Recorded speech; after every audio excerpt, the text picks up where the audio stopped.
Magandang araw mga langga. Feeding time ng aking mga alaga. Ayan po sila. Ayan. Siyempre meron pa tayong banda rito. Ayan po ang aking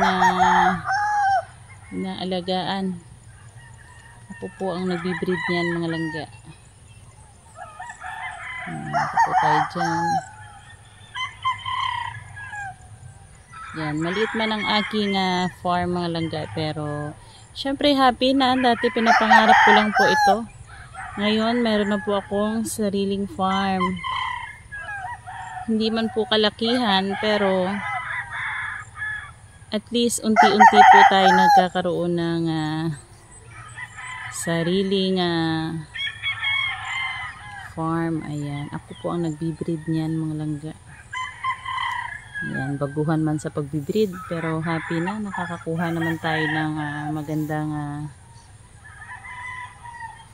manok. Ayan po mga langga.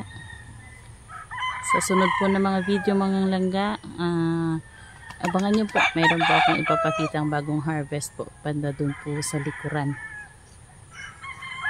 Ayan, ito lang po muna ang aking papakita po sa ngayon. Ayan po, feeding time mga alaga. Thank you so much mga langga sa inyong time na panonood ng aking video.